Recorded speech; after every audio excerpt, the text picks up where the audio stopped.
Okay, hello everyone, and welcome to the OpenJ9 MicroJIT working group meeting for the second meeting on 17 July 2020. It's been about 4 weeks since we had a meeting because we had a cancellation from the contributors on the previous scheduled date. So we're still in the process of trying to get through the pull request and also look at the integration into OpenJ9. So there's a few different threads of conversation that have been going on in the MicroJIT contribution discussion. I know that there had been a number of questions from Scott Young about J profiling, and I saw that, well, I posted some answers and Rahil's talk had been posted. Rahil, have you talked with Scott at all about any of this, or is he just... No, I just offered him if he had any questions or if he wanted me to go to the details of implementation, I'll be happy, but I haven't heard. Yeah, I haven't asked or anything yet. Right. So I guess trying to think a little bit about what would be required for to incorporate J profiling into the MicroJIT. We would probably need to separate the block frequency counter placement algorithm from its dependency, strict dependency on all of the TRIL, right? You probably need a CFG, but probably would want to avoid more than that and then sort of parameterize the placement of the counters. For the value profiling part, Rahil, do you think that there's a common part that could be factored out of that they could not this one, but the current changes it's just sitting in my repo about D2 right. I think that would be useful because it's already parameterized stuff, okay. And with, I guess, minor refactoring, it can be used. Right. I guess since most of the implementation is in trees, it'd be a bit difficult. But they could try and reuse the same memory structures that we use so that the data is interchangeable, right? We would want to try and maintain that property at least. Yes, I think the structures that which is holding the information and the API that was created to extract the information should be usable without any changes or very minor changes. There will be some changes required if they want to add the trees and all, add the profiling infrastructure to their existing code. I haven't read through the exact implementation of how they are doing MicroJIT, so I don't know exactly what changes will be required, but I'll go through the whole. Maybe if there is any link or information that provides me some information or some basic just abstract level information, I'll be able to, or any presentation that they had. I think they had it at Stone, but I couldn't find it. We did have an overview at the last working group meeting, which did get posted on the OpenJ9 YouTube, so you could listen to that. Okay. It's a very different compiler from the one from the current compiler in OpenJ9, since it's template based and is basically just producing fixed assembly sequences for every bytecode. So essentially their value profiling would be if there's a bytecode that's worthy of profiling, then they would want to potentially insert the value profiling implementation and then record the data in a data structure, not unlike how the current J profiling is doing. So I think that's where they might be able to reuse some of what we have, mostly in those data structures. Okay. Yeah. Okay. All right. We'll see if Scott or anybody else from UNB responds further on that particular topic. Sure. Yeah. I'll go through the talk and keep myself prepared. If anyone else have any questions, I'll be happy to help out.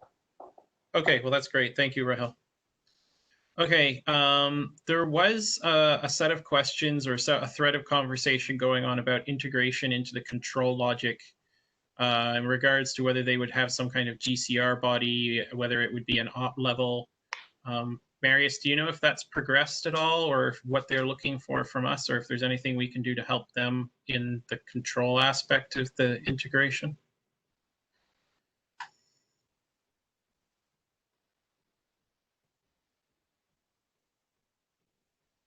Oh, if you're speaking, Marius, you're on mute. Sorry about that. So, No. so I sent Scott a few days ago a few lines of assembly / pseudocode that they could integrate this template thing. And I think it's very easy to be done because it's directly assembly. I can paste you the code here if you want to see it. And it goes straight from the code that we issue for the JIT normal JIT compilations. Right. Okay. So I don't see any problems with that. Okay. Let me find the code. So it's just a small two instructions at the beginning that determines whether or not counting is enabled, and then there is a jump. If counting is enabled, there is a jump to a snippet. And the snippet has a decrement count, and when the count reaches 0, calls that JIT retranslated preparation. That's all there is. Okay. Okay, cool. All right, that sounds good.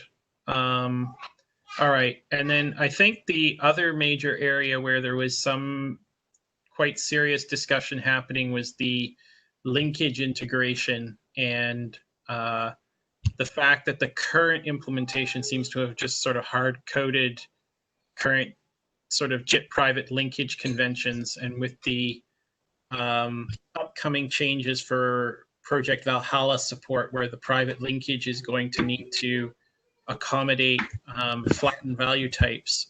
I don't know if there's anything that they can do to consume. It looked like Scott had made some comments on the issue, saying that he'd had a look and that there might be some kind of way of deriving a MicroJIT private linkage from the current private linkage to avoid having to hard code quite so much stuff. I don't know. I haven't followed it too closely. It looks like Daryl has been helping. I don't know if anybody on the call has any comments that they want to make about that. No. Yeah, we don't really have a code gen expert on the call at the moment. Okay. So I guess the other agenda item that I added on here, and it's sort of the first item and the last item kind of come together, is that I think with having missed the meeting 2 weeks ago, we may have lost a little bit of momentum on trying to get this contribution organized, and the Friday meetings are not helping with many of our contributors who work at IBM having days off on Friday over summer. Not necessarily every Friday, but certainly a number of Fridays off over summer. So I was trying to think if there are things that we could do to try and help the contributors maintain their momentum on getting this in, since it seems to be a pretty cool piece of technology. One thought was to try and move the meeting day. I don't know if there's a day preference. I was hoping the contributors would be present so that we could ask them and try and agree a day. Oh, I think Scott may be joining. Hi, Scott. Hi, sorry I'm late there. No problem. I didn't see the message pop up with a thing saying that the meeting was happening at 2 today, and I forgot to go further up and look for the link. Okay, no problem. Okay, so just to recap, because we've not had you're the only representative from these the contributors for the MicroJIT. So Rahil and I discussed that we provided quite a number of things related to J profiling to you, and that Rahil is going to review the recording of the last MicroJIT working group meeting so that he can make sure he's familiar with how your compiler is working. Do you need anything else from us at the moment on the J profiling, or are you still digesting the bolus of information that you were given on that? So my understanding with the J profiles, it's currently not directly or incredibly tightly, but is still somewhat coupled to the IL trees. And I'm wondering if maybe we need to expand on the interface to JProfile so that it can be accessed without the expectation of IL trees. I haven't gotten a chance to look at the code to confirm that that's exactly how that works, but my understanding is that there is the intention or the expectation that there is some IL tree-like structure which holds information about the control flow graph, which is used as part of this JProfile. So I think your statement is correct in that the block frequency profiling code will rely on the CFG. So it will use the TR CFG. Now you'll probably have to build a CFG of some kind to be able to do optimal counter placement. So there's precedent for cooking up a CFG without putting all of the trees inside the CFG, and you likely wouldn't need all of the trees. You just need the control flow graph itself. Block frequencies, if there are any. There might be a way to get around the limitation on requiring IL trees. Yeah, so I think the actual implementation of the counters at the moment is in IL trees, and that will need to be duplicated because you'll need it in assembly for all of the various platforms. So the value profiling implementation is all in trees in terms of how to count, and the block frequency counters are placed as a memory increment. The thing that we would definitely want to share between the two sort of versions of JProfiling would be the data structures that hold the data, so that we don't have to have yet another profiling source parser, right? If we can keep the memory formats the same and share what we can of the algorithm, that's probably the best we're going to do. Okay. Yeah, so I guess for the block frequency profiling, the block frequency info, the data structure that holds the information, I guess that is something that can be used without minimal changes, and I guess you need a CFG or some sort of a control flow representations to prepare that block frequency information. Apart from that, all the other APIs that makes a query, most of the things would be common, I guess. Okay. So that's where I am on JProfile right now.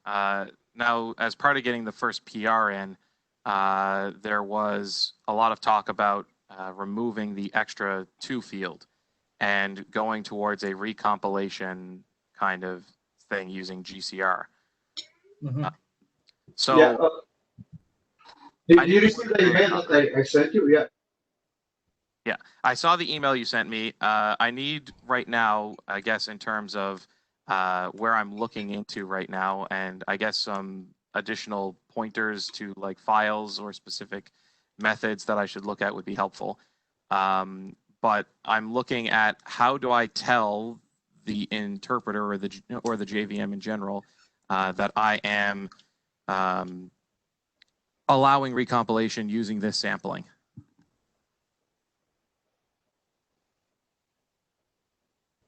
What do you mean by telling the interpreter? So I know in the pre-prologue, I believe, though it may be in the prologue, there's a section of the magic word which designates whether you're supporting recompilation. It tells the VM what kind of recompilation, and if you're doing, okay. I think it's sampling, you have to allocate something. Yeah, GCR bodies are considered to be sampling bodies, not counting, even though they do the counting, because they can accept samples as well. Okay, so I need some I need some pointers, I guess, into how to set this up so that the VM knows how to query things, because on the JIT side, I'm aware that there's essentially just a counter, and that when you run the code, there's like when you run the JITted method, there's just going to be some generated code that decrements the counter, and when the counter hits 0, it calls something. But I don't know what that is. You broke a little bit. So the way it works, so you'll keep a counter, and that counter has to be per method. And where that is going to be placed is debatable. We can place it in the persistent JIT body info. So now the code, as I laid it down, and I read it just from a JIT method with GCR counting. I read the assembly, and I think you can use that as a template for your code to be generated. So you are going to have at the beginning just two instructions that compare a particular Boolean value that is stored in a global, and you'll have the address of that global when you generate the code. And then you have a snippet. So in case that the counting is enabled, you have to jump on the snippet. Again, for the snippet, I provided the assembly, and it can be used as a template. You will need to find the location of that counter. So you need to provide the address of what the counter is located, but then you just decrement that counter and you jump to a method, call a method to trigger the recompilation when the time is right. And that's all there is to it. So I don't think that VM needs to know anything in particular that this is a counting body with GCR. Okay, so the JVM and the JIT is not really checking to see that I'm using GCR or any counter-based things internally. So there's nothing really there that I need to, I guess the word would be conform to. I can. No. So the VM is agnostic that a particular method uses GCR keys or not.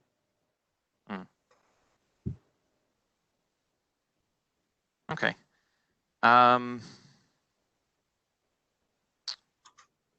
right, so I guess the GCR thing, if there's not a lot left to really mix in, then there's only a couple more things then that need, or a couple of things that really need to be done to remove extra 2.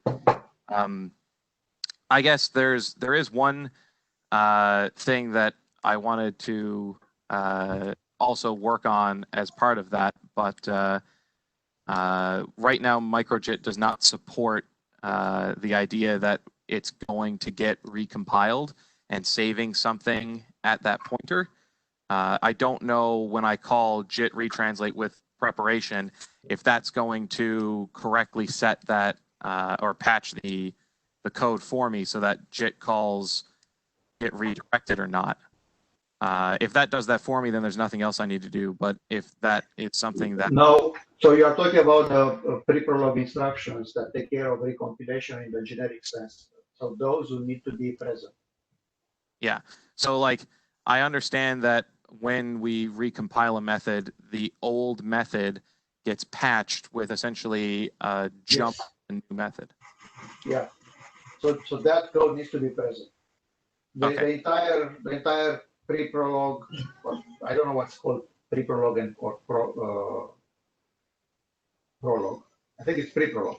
The entire pre-prolog needs to be present as it is today for JIT methods. Okay. So I will need to make that code generation then. That code is not generated as part of that call then, is it?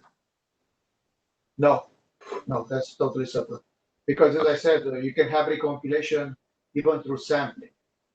So a GCR body can be recompiled either through the counting or through the sampling mechanism. Okay.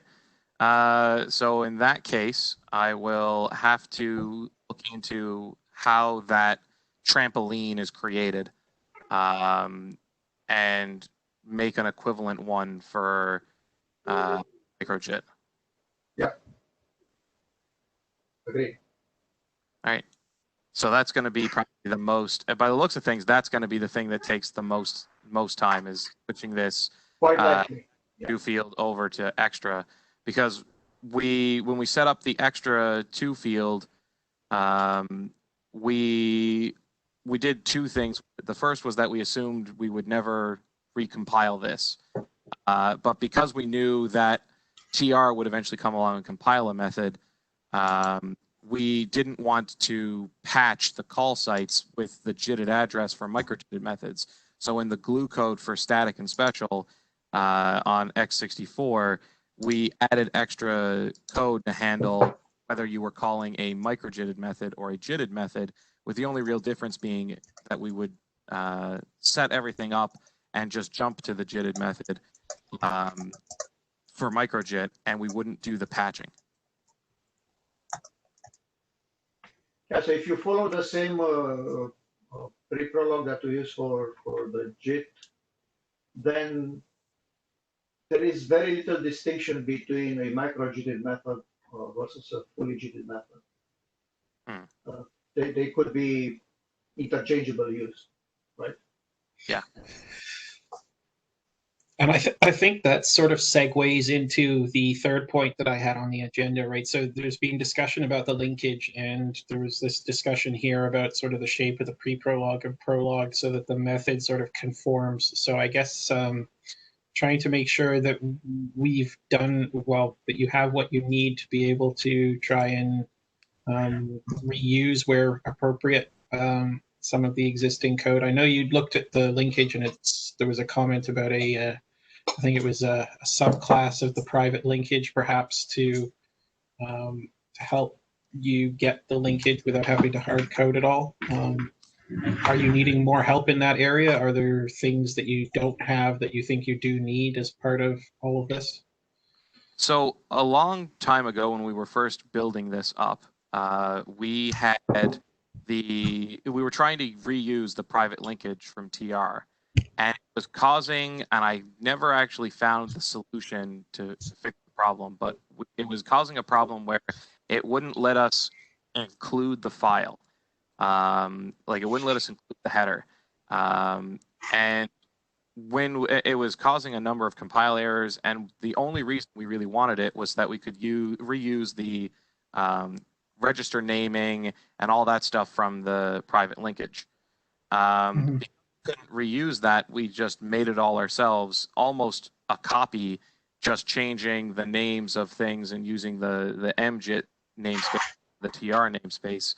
And then because we spent a lot of time in our original rewriting trying to conform to TR by basically just looking at TR's output and generating the same code, and then trying to reverse engineer it from the output, a lot of that private linkage that we made doesn't end up getting used. So the big thing here that I was trying to get at was that if there was some way we could abstract out the concept of a register without creating whatever problem is preventing me from including TR's register naming things, which I guess are really in OMR.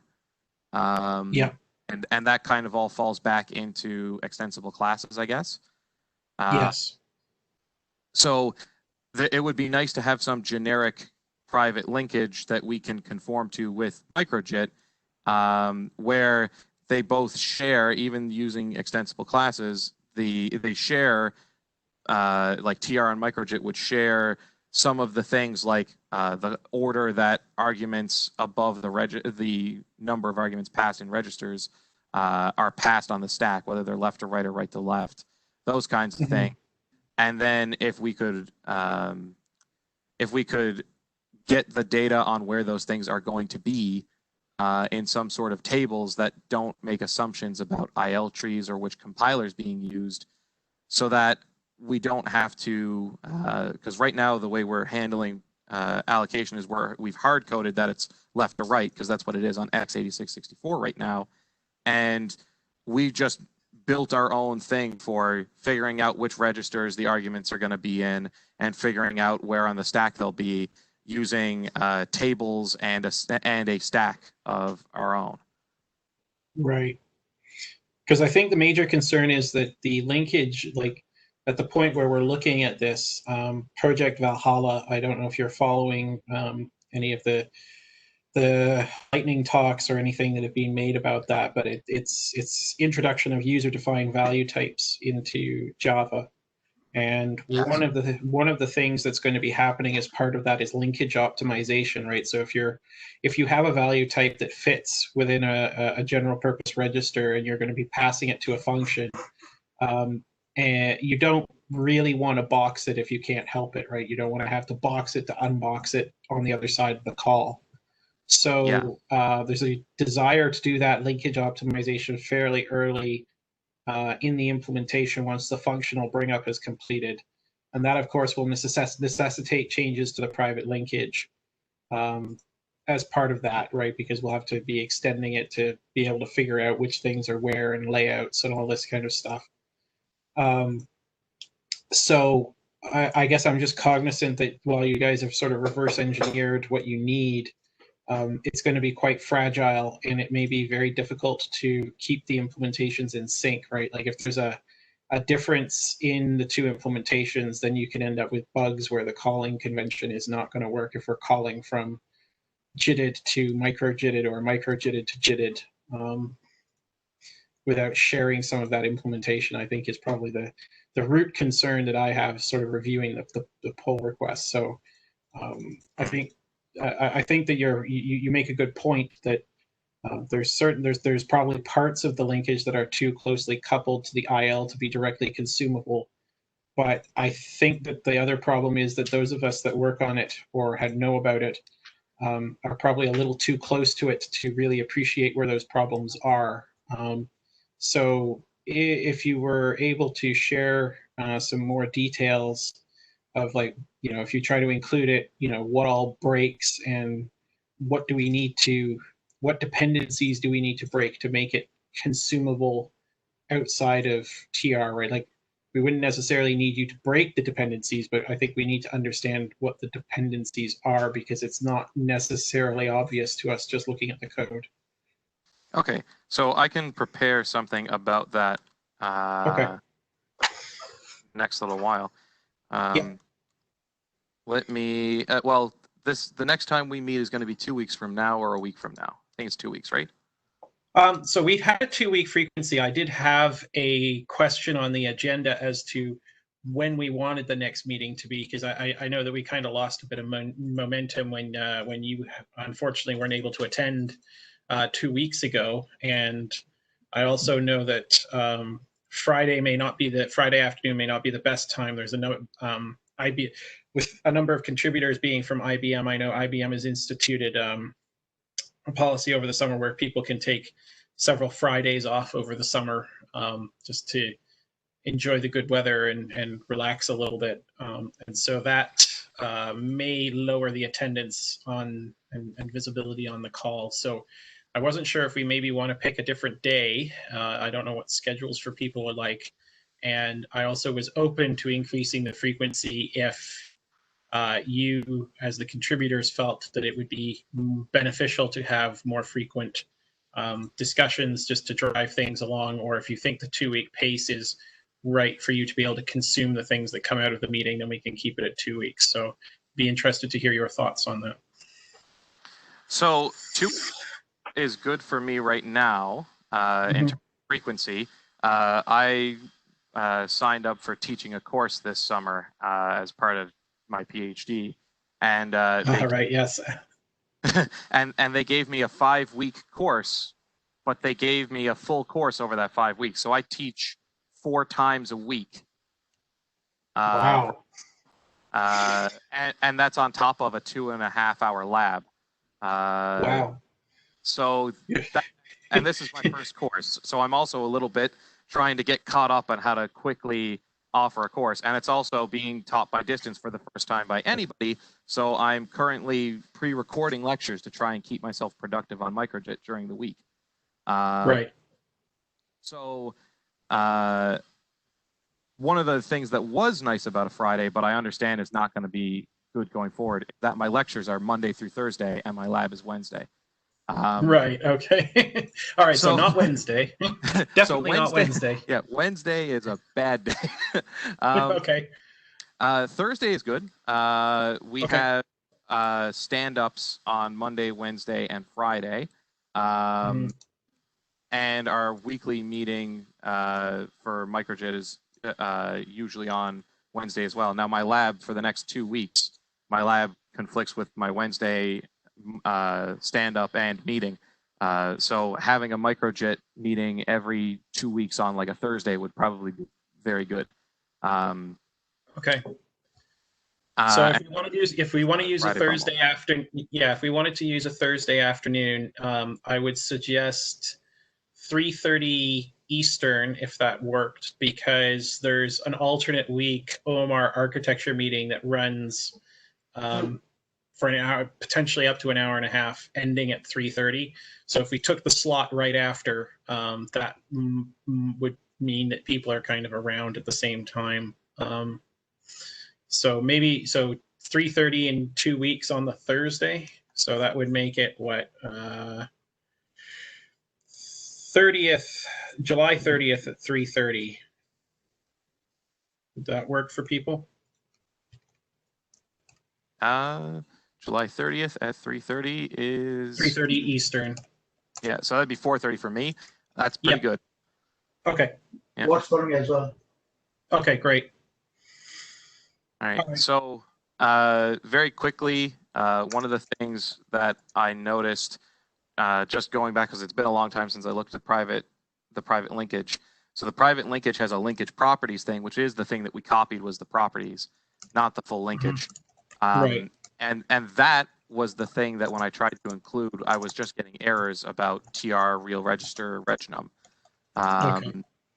But more to, I guess, the point on reusing linkage is that the x86 private linkage it has a lot of stuff for creating the prologue, epilogue, building arguments, building calls, and all of those things are using the call site. And those things are just, we're never going to get reuse out of those. But the pieces that we could get reuse out of are things like saving preserved registers. And if saving preserved registers, restoring preserved registers, and things like that were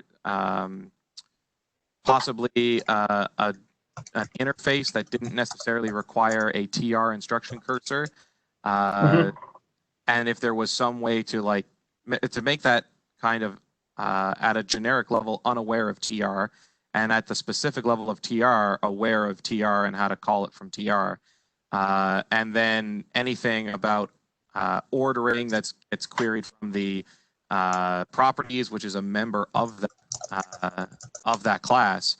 If we could then extract things in that properties that are TR specific, or rather take things that are not TR specific but are being done using TR specific things because there was no need to make them generic before.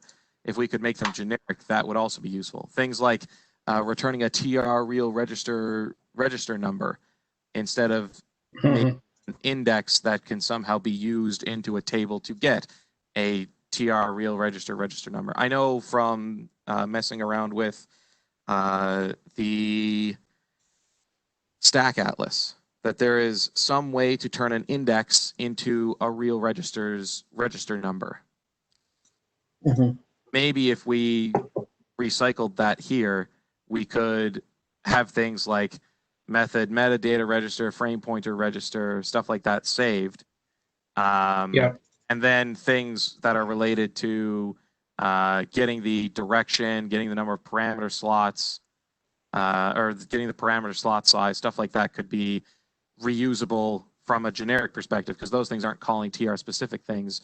And some of those are calling TRs or requiring TR specific things like register numbers. But in reality, what they're doing is just using that as an index into some internal array, and then it returns another register number. If those things were indexes that weren't register numbers, then we could reuse them.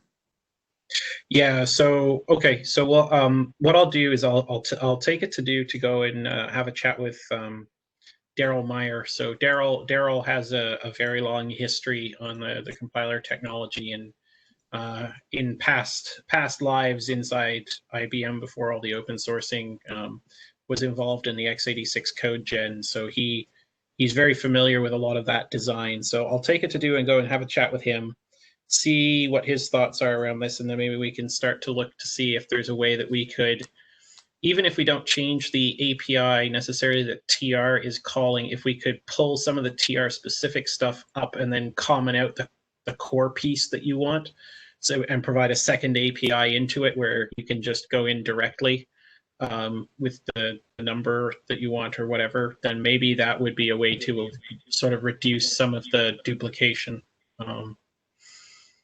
Yeah, and then we can look at rewriting some of how MicroJIT is hard-coded things using its own properties to instead call into that, and some of the things that have been hard-coded are hard-coded inside of x86 code gen, and we only really have an AMD system. We don't support other architectures yet, but like calculating how many or how big something is on the stack, if it's going to be saved on the stack, which basically everything gets saved on the stack at some point, because it's going to be there when you're calling the method from the interpreter anyway. So the space is already saved there for it on the stack.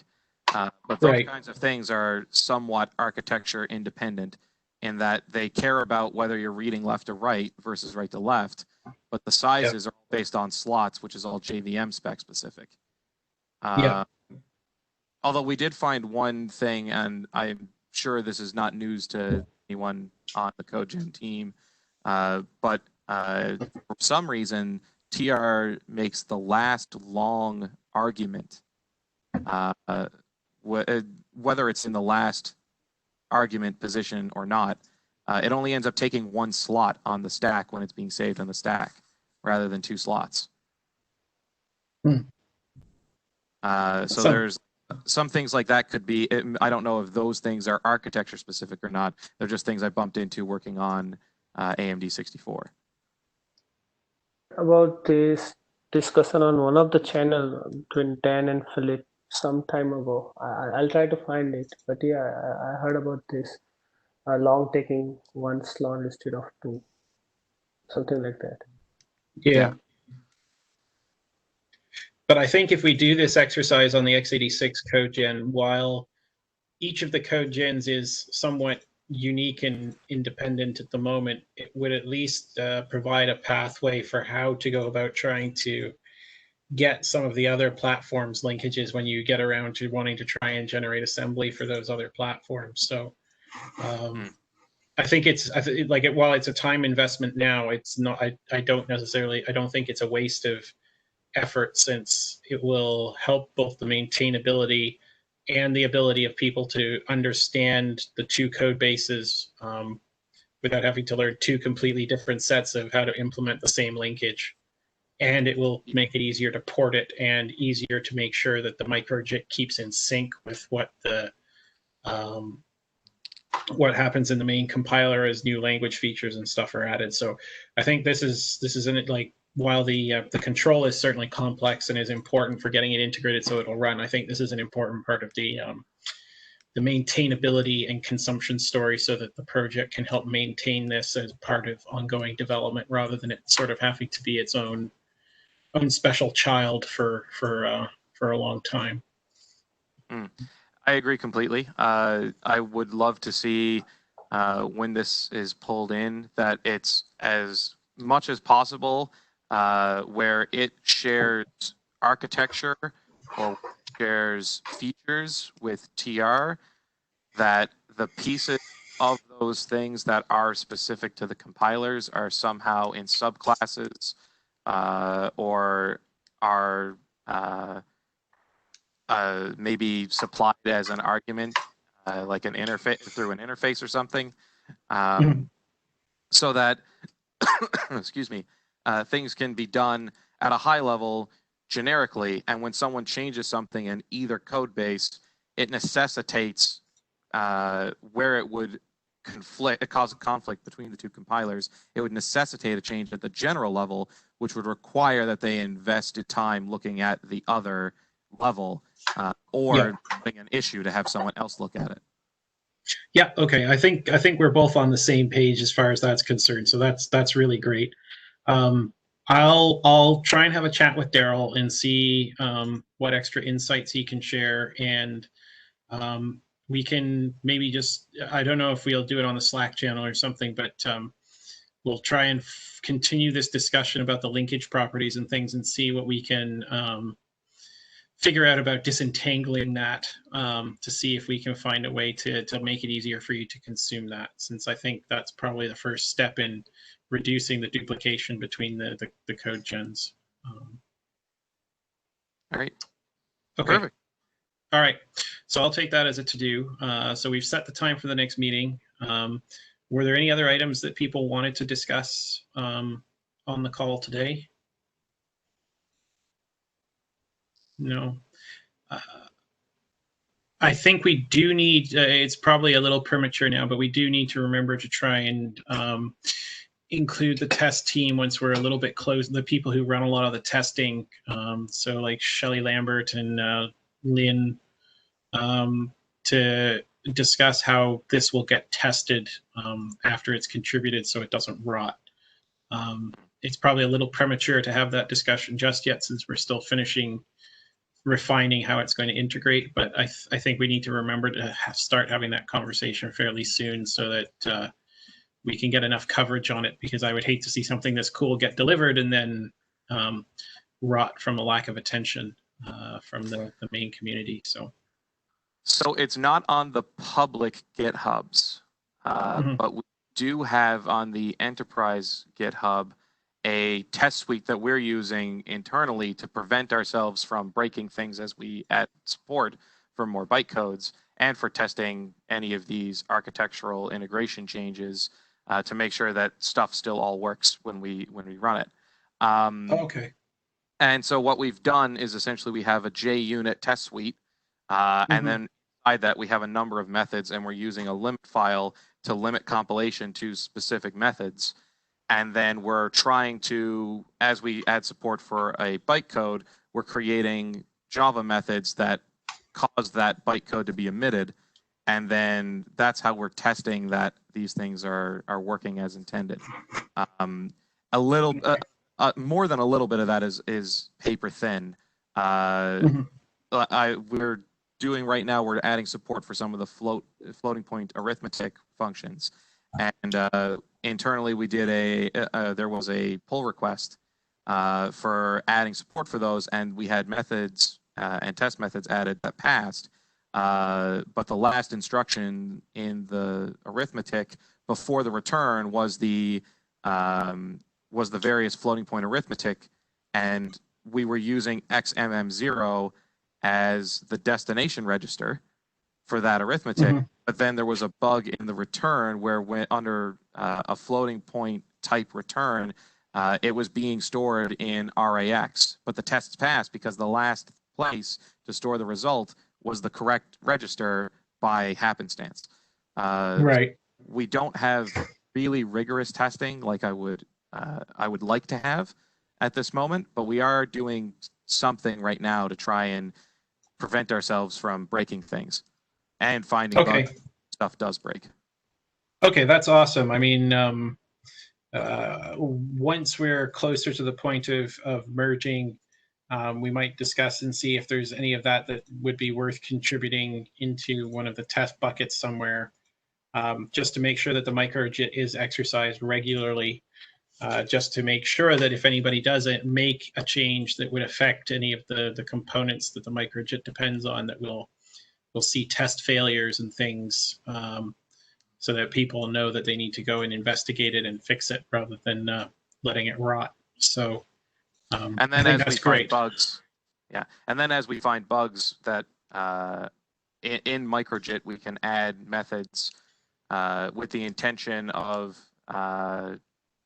adding test cases to check for those edge cases that pop up in real world code but are sometimes hard to make happen intentionally. I know Marius has told me about an assembler that allows you to assemble methods from Java bytecodes. One of the things we want to do is extend that test suite eventually so that we can call methods that are being written in this Java bytecode assembler rather than in Java directly, I'll have to figure out how to get those things in classes and so on and so forth. But I haven't had a chance to look at that assembler itself yet. But I know that one exists, and it would be nice to use that as well to purposely generate the edge cases we want to test for. Yep, that sounds good. Part of the purpose of speaking to Shelley and others will be to also ensure that the configurations that we run, some of the integration tests, some of the larger integration tests in also exercise MicroJIT, right? If MicroJIT is not enabled by default, which it probably won't be in the first few rounds of contribution, depending on how the bytecode coverage and stuff goes. But once there's enough coverage, it would be good to make sure that the testing configurations will ensure that it gets exercised as part of the overall integration tests that run. So the unit tests are great, and I'm delighted to hear you have them. It's more than we have for some parts of the actual compiler at the moment. But also adding it to the integration, to the suite of modes run for the integration would be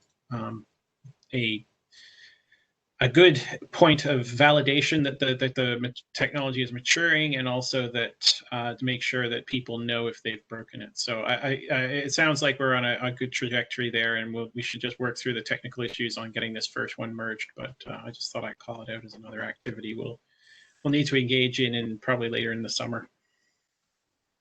Excellent. Okay, great. Any other business? No. Okay, so I'm going to stop the recording now. The next meeting will be July 30th at 3:30 Eastern. And thank you everyone who was able to attend today. We will endeavor to get this posted to the OpenJ9 YouTube channel.